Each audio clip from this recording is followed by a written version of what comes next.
ପୂର୍ବତନ ୱାର୍ଡ ସଭ୍ୟଙ୍କ ପରଲୋକ। ଭଗରାଇର ହୁଗୁଳି ପଞ୍ଚାୟତ ଅଧୀନ ବରବରିଆ ଗାଁର ପୂର୍ବତନ ୱାର୍ଡ ସଭ୍ୟ ସୁରେନ୍ଦ୍ର ଜେନାଙ୍କ 84 ବର୍ଷ ବୟସରେ ପରଲୋକ ହୋଇଛି।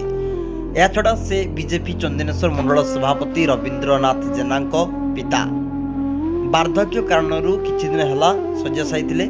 ମଙ୍ଗଳବାର ଦିନ ନିଜ ବାସଭବନରେ ଶେଷ ନିଶ୍ୱାସ ତ୍ୟାଗ କରିଥିଲେ। ମୃତ୍ୟୁଶଯ୍ୟା ନିକଟରେ 3 ପୁଅ 3 ବୋହୂ 2 ଝିଅ 6 ନାତୁଣୀ ଉପସ୍ଥିତ ରହିଥିଲେ। ପଞ୍ଚାୟତ ଅଧୀନ ବରବରିଆ, ଚକପଦ୍ମପୁର, ବିଦ୍ୟାପଦ୍ମପୁର ଆଦି ଗାଁରୁ 6 ଥର ୱାର୍ଡ ସଭ୍ୟ ହୋଇ ସର୍ବାଙ୍ଗୀନ ଉନ୍ନତି କରିବାରେ ସଫଳ ହୋଇଥିଲେ। ସେ ବରବରିଆ ପ୍ରାଥମିକ ବିଦ୍ୟାଳୟର ପ୍ରତିଷ୍ଠାତା।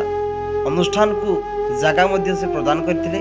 ଜଣେ ନିଷ୍କପଟ, ପରୋପକାରୀ, କଳାପ୍ରେମୀ ମଣିଷ ଭାବେ ସମସ୍ତଙ୍କ ଆପଣାର ଥିଲେ। ଏହାଛଡ଼ା ସେ ଜଣେ ଅନୁଷ୍ଠାନ ପ୍ରେମୀ ଭାବେ ତାଙ୍କର ସ୍ୱତନ୍ତ୍ର ପରିଚୟ ମଧ୍ୟ ଥିଲା।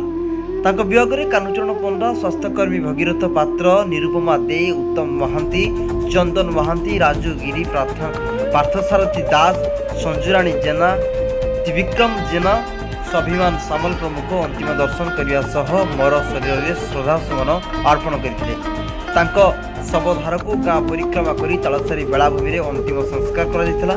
ପୁଅ ଚିତ୍ତରଞ୍ଜନ, ରବୀନ୍ଦ୍ର, ସୁଶୀଲ ମୁଖାଗ୍ନି ଦେଇଥିଲେ।